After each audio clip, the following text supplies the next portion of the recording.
Hi, everybody. I'm Commish Orr. Who's better, a team of American League or National League Hall of Famers, or a team of great players not in the Hall of Fame? Find out now on Baseball Maelstrom.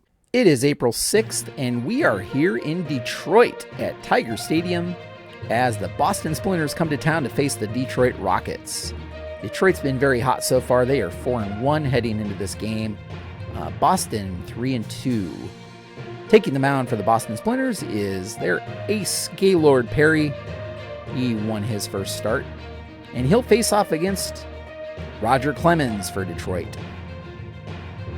If you want to see more in-depth recaps or see the box score yourself, you can head over to baseballmaelstrom.com and click on the game in question, and there is a link that you can get to the box score and score sheet to check it out. The really standout thing in this game was that Roger Clemens, who had an amazing start his first game, had struggles in this one. Boston really took advantage of him early and got so far ahead that they thought Detroit just wasn't able to catch up. The third inning was kind of what broke things open a little bit. With two men on base, Harmon Killebrew hit his third homer of the season, drove in 3 runs. He was already leading the league in RBI, and that those 3 runs give him 13 RBI on the season so far. And then Carlton Fisk hit a homer of his own back-to-back for Boston, and that put them up 5-0 in through 3 innings at that point. They would score 2 more runs in the 6th to put them up 8-1 in the 6th inning. And Clemens would, or 7-1. Clemens allowed all 7 of those runs to that point. He would exit the game, and Dan Quisenberry would come in for 3 innings of relief work. And for the most part, was able to stop the bleeding, shut Boston down a little bit. He did allow a run in the 8th, but was pretty effective overall.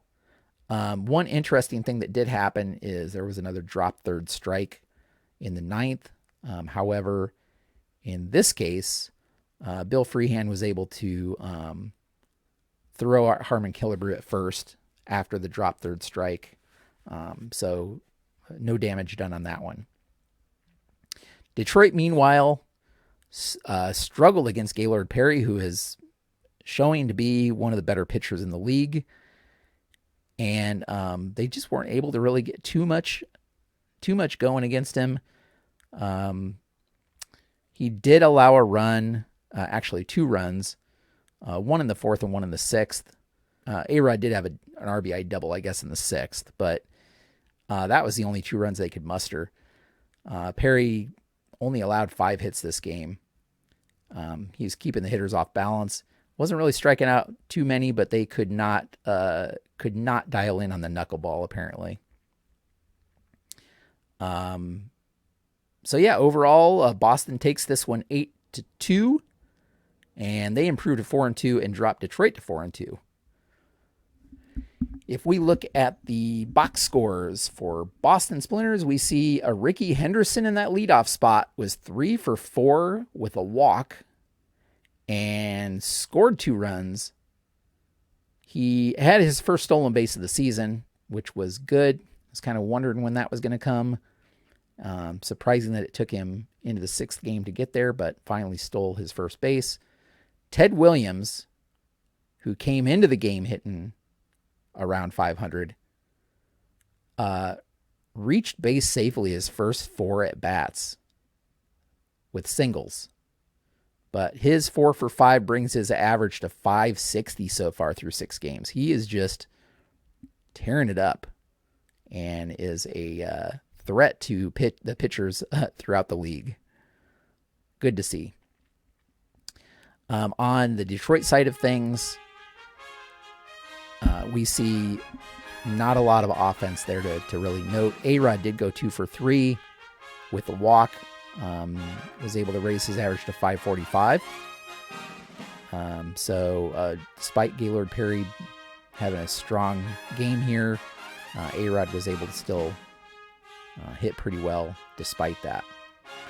Boston, 8 runs on 13 hits and no errors. Detroit, 2 runs on 6 hits and no errors.